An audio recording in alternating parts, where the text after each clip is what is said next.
मित्रांनो, सह्याद्री ट्युटोरियल्समध्ये तुमचं स्वागत आहे. आज आपल्या घरात आपल्या लाडक्या गणरायाचं आगमन होतंय. हे दिवस ना आठवण नेहमीच आनंदाचे, उत्साहाचे असतात. आपलं मंडळ असेल किंवा बऱ्याचशा गोष्टी आहेत. खूप आनंदाचे दिवस आहेत. यावर्षी पण हे दिवस आनंदाचेच आहेत, पण आपल्याला थोडीशी धावपळ करावी लागणार आहे. कारण काय? Spot round. मग या व्हिडिओमध्ये ना सुरुवातीलाच मला सांगायचंय, माझी जरा तब्येत ठीक नाहीये. पण मी काल दिवसभर एवढे कॉल रिसीव्ह केलेत ना, कॉन्स्टंटली. अगदी दुपारी थोडा वेळ रेस्ट घेतली तेवढंच. जे कॉल मिस झाले होते त्यांना पण मी कॉल केला. परत रिटर्न मी स्वतःहून त्यांच्याशी बोललोय, कारण बोलणं गरजेचं होतं. मुलं, पालक थोडेसे पॅनिकमध्ये आहेत. हा माझा नंबर आहे. मला जे जाणवलं, जे मला कळालं ते आता मी तुमच्याशी डिस्कस करतोय, तुमच्याशी शेअर करतोय. कालच्या गोष्टी. काही पालक काय करायचं ठरवलंय, की त्यांनी कॅप 3 ला जिथं ॲडमिशन मिळालं तिथं घ्यायचंच नाहीये. का? त्यांना स्पॉट राउंडला जायचंय.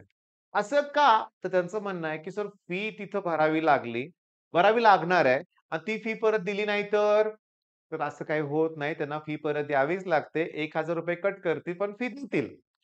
दुसरी महत्वाची गोष्ट म्हणजे काही लोकांना असं वाटतंय, म्हणजे अशी लोकं आहेत ना, आम्हाला कॅप 3 नकोच आहे. आम्ही स्पॉटमधून जाणार.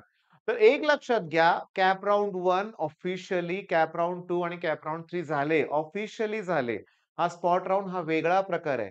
काही कॉलेजेस आहेत, इथं अगदी पारदर्शकपणे सगळे काय म्हणूया, तो राउंड कंडक्ट केला जाईल. पण सगळ्याच कॉलेजमध्ये हे होईल याची गॅरंटी मी देणार नाही, देऊ शकत नाही. आमच्या साताऱ्यातलं जे के कॉलेज आहे, तिथं वर्षानुवर्षे हा जो स्पॉट राउंड आहे ना, हा मेरिटनुसार घेतला जातो.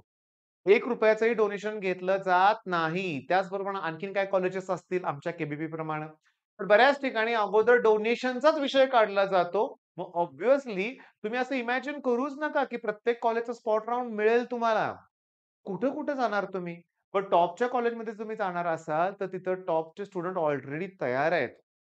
त्याच कॉलेजमधली मुलं शक्यतो त्याच कॉलेजमधल्या स्पॉट राउंडमध्येच पार्टिसिपेट करून तिथलंच कॉलेज मिळवतात. का?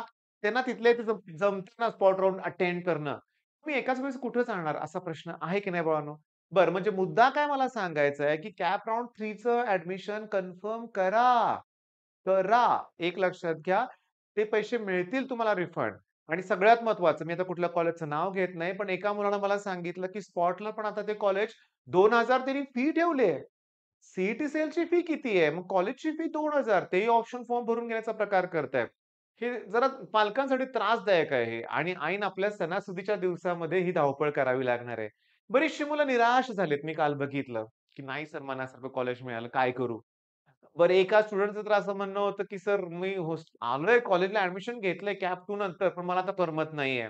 मी गॅप घेऊ का? रिपीट करू का? नाही. करमत नाही, घरापासून दूर ही कारणं नको आहेत. बघा, मी तुम्हाला सांगतोय काय, की स्पॉट राउंड आहे. स्पॉट राउंड आहे, ठीक आहे. पण आता थोडंसं अशा मुलांबद्दल पण बोलूया आपण. अशी खूप मुलं आहेत बरं का. तर मी क्रॅश कोर्सच्या प्रमोशनसाठी सेपरेट व्हिडिओ तयार करेन. त्यात डिटेलमध्ये मी क्रॅश कोर्सचं सांगेन तुम्हाला. पण ड्रॉपर्स टू टॉपर बॅचमध्ये ना ॲडमिशन्स काल खूप झालेली आहेत. मुलांनी ठरवलंय रिपीट करायचंय म्हणून. कोण आहेत ही मुलं ज्यांना कॅप 1, 2, 3 मध्ये कुठलंही कॉलेज मिळालेलं नाहीये आणि ज्यांचं पर्सेंटाइल कमी आहे. मी तुम्हाला आत्ता सांगतो तुमचं पर्सेंटाइल 30 ते अगदी 70 पर्यंत जरी असलं, हां, तर स्पॉट राउंडमध्ये एकदम बेस्ट कॉलेज मिळण्याची शक्यता खूप कमी आहे. एक मला आठवतंय Karad government college spot round. माझा एक स्टुडंट होता. त्याला 95 पर्सेंटाइल होतं. धुळ्याचा होता बरं का तो. हे गेल्या 2-3 वर्षापूर्वीची गोष्ट आहे म्हणूया आपण. तो स्पॉट राउंडला इथून गेला. माझ्या इथून म्हणला, "सर स्पॉट राउंडला जातो." आय-टीची एक जागा आहे. तिथं तो गेला. ऑब्व्हियसली तोच टॉपर होता. मग त्याला ती जागा फिक्स मिळणारच होती. आम्ही सगळे खुश होतो. पण आता सुरू होणार आहे स्पॉट राउंड. तोपर्यंत एक 96 पर्सेंटाइलचा मुलगा आला आणि त्यानं ती एक जागा शिल्लक होती घेऊन टाकली. संपला, विषयच संपला. पण तुम्हाला सांगतो बाकीच्या जागा आहेत तशाच राहिल्या होत्या मेकॅनिकलच्या, सिव्हिलच्या, इलेक्ट्रिकलच्या. पण यावर्षी थोडासा वेगळा फरक दिसतोय. मेकॅनिकल, सिव्हिल, इलेक्ट्रिकलच्या जागा वाढतायत. ओके. मी तुम्हाला सांगतो आपला यश दादा मिशन रूममेट लॉन्च करतोय. तुम्ही यश आराध्य या चॅनलवर त्यानं जो Google फॉर्म दिलाय तो फिल करा.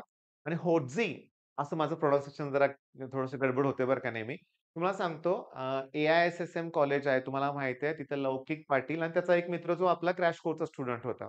ओके. त्या दोघांनी आणखी त्याची टीम असेल. तो एक स्टार्टअप आहे. जे पुण्यात मुलं येतात त्यांना हॉस्टेलची सोय व्हावी म्हणून कुठे आहे खूप त्रास होतो बरं का हॉस्टेल मिळवणं एवढं सोपं नाहीये. पीजी रूम्स मिळवणं, फ्लॅट मिळवणं सोपं नाहीये. मग त्या मुलांसाठी यश आणि होट्झी मला ते तुम्ही ते हे करा बरं का लक्षात घ्या. म्हणजे सर्च करा Googleवर. माझं प्रोनन्सिएशन थोडंसं डिफिकल्ट आहे. मी तुम्हाला सांगतो, की मी डिस्क्रिप्शनमध्ये लिंक देतोय. बरं आज दिवसभर थोडासा रेस्ट मी घेणार आहे, पण तुमचे फोन कॉल मी उचलणार लक्षात घ्या, उचलणार आहे. आणि सगळ्यात महत्त्वाचं म्हणजे काय, एक डेडिकेटेड व्हिडिओ येईल ड्रॉपर्स रिलेटेड, बॅच रिलेटेड तोही तुम्ही बघा जर तुम्ही उत्सुक असाल तर. मग माझा व्हिडिओला एंड करायचा आहे, की या राउंडवर पूर्णपणे डिपेंड राहू नका. कॅप 3ला जे कॉलेज मिळालं ते घ्या. तुम्ही तो फॉर्म भरलेला आहे. टाळू नका. मला हे नकोय, ते नकोय असं म्हणू नका आता. कारण तुम्ही भरलाय ऑप्शन फॉर्म. काहीतरी विचार करून भरला असेल की नाही? बरं ठीक आहे. मग या स्टेजला योग्य निर्णय घेणं गरजेचं आहे आणि तोही मिळून. सगळ्यांनी मिळून निर्णय घेतला पाहिजे. तुम्ही, मी आणि ड्रॉप घ्यायचं म्हटलं तर घरच्यांचा सपोर्ट पाहिजेच आणि त्यांचं लक्ष पण हवंय. ठीक आहे, मग हा व्हिडिओ थांबवतोय तर मी. All the best.